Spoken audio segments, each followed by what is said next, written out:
le rebond. On a vu que ça pouvait être assez piégeux pour celui qui était passif dans l'attaque de balle. Et ça c'est bien joué avec le décalage là-bas pour Mpeko. Le centre en retrait, la tête plongeante, la parade et tout de suite l'ouverture du score pour Cédric Bakambu. Moins de 2 minutes de jeu et déjà la République démocratique du Congo qui trouve l'ouverture sur ce très bon débordement. Et la parade d'Edith Bastia qui n'a pas suffi. 1-0 déjà pour les visiteurs.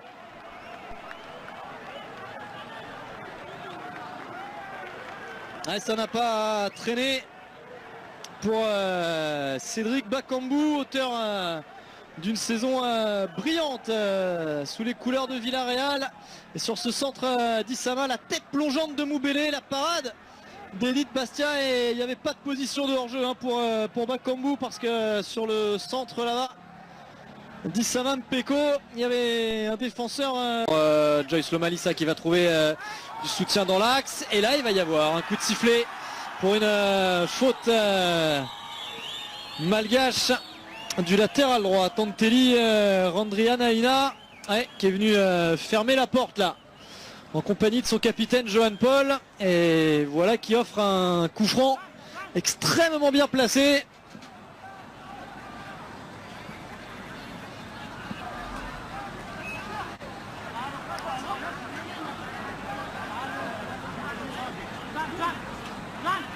Et c'est Paul-José Mpoku qui va se charger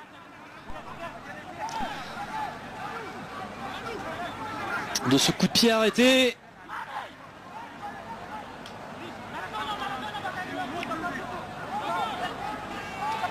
Alors il y a Bakambu qui est au milieu du mur. C'est parti pour Mpoku, c'est parfaitement frappé et ça fait 2-0 pour la République démocratique du Congo. Admirablement bien tiré ce coup franc qui fait mouche de la part du joueur du Chievo Vérone pour son deuxième but avec la sélection congolaise. Et le break réalisé après 20 minutes de jeu, ça passe au-dessus du mur, ça replonge, et Edith Bastia un tout petit peu trop court.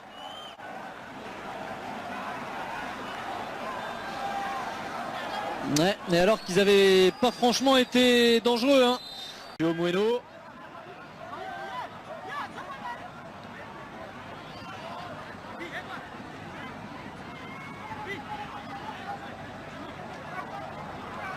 Alors Edith Bastia n'avait pas pu faire grand chose sur le coup franc d'Mpoku. Cette fois-ci c'est au fond encore.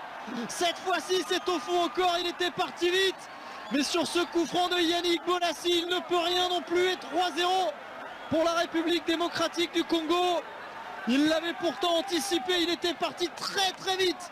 Le gardien malgache, il a touché ce ballon, mais ça n'a pas été suffisant.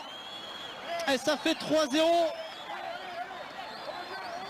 Quel coup de patte de la part du joueur de Crystal Palace, qui a été chercher le poteau rentrant.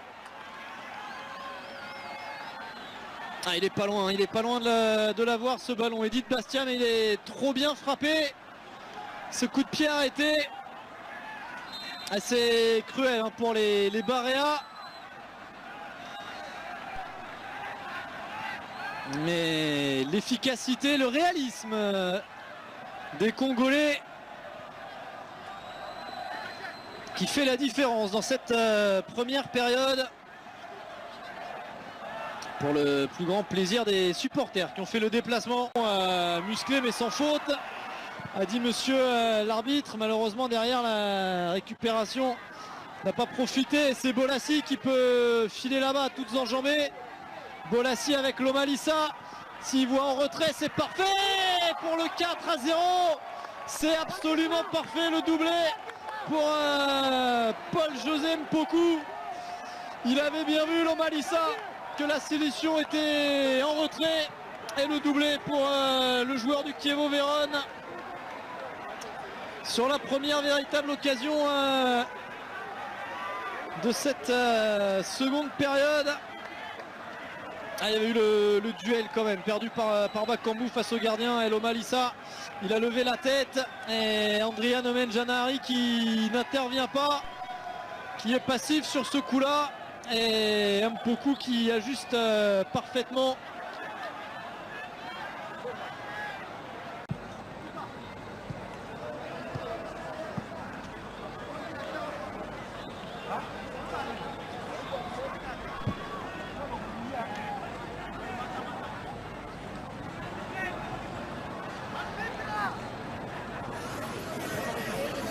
Et on est en train de soigner Zénith Fenolaï, le latéral gauche, qui va devoir serrer les dents pour finir le match. Parce qu'on a fait les 3 changements, il n'y aura pas de hors-jeu. Il n'y aura pas de hors-jeu. Bakambu qui va se présenter devant le gardien pour le doublé là aussi de Cédric Bakambu qui finit le travail. Il avait échoué tout à l'heure dans son 1 contre 1 avec Andrea Mifei. Et cette fois-ci, l'avant-centre de Villarreal ne rate pas la cible. Et comme Paul-José Mpoku, c'est le doublé pour l'ancien Sochalien.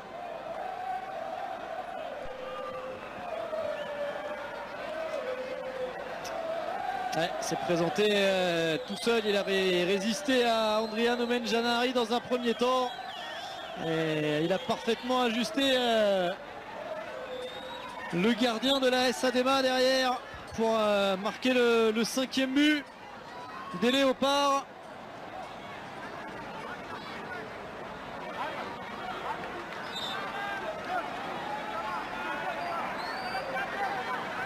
Et il a fallu même que la FIFA s'en mêle pour valider ce transfert.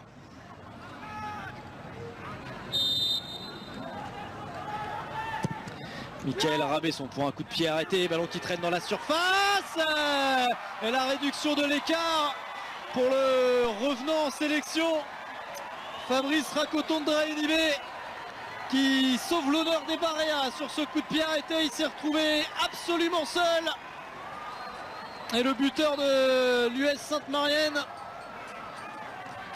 qui vient alléger un tout petit peu l'addition. Là, il y a de la réussite parce que ce sont les défenseurs congolais qui se contrent entre eux et il était tout seul derrière. Il a su juste piquer son ballon par-dessus Matampi.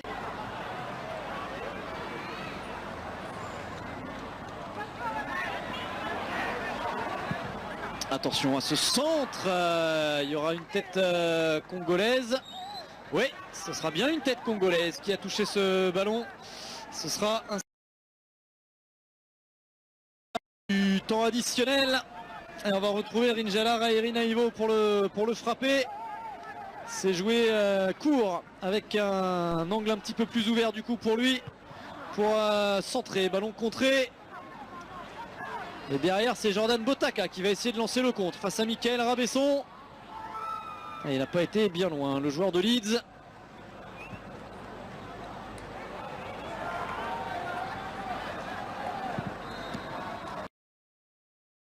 Ouais, bon ballon pour Jombola qui derrière ne parvient pas à cadrer, qui dévisse même.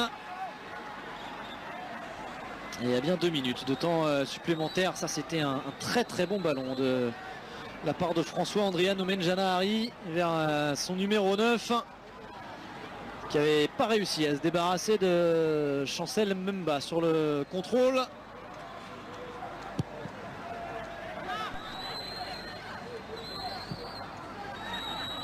Et il a laissé l'avantage, monsieur Omweno, ça joue. Peut-être une dernière offensive pour les Léopards de la République démocratique du Congo.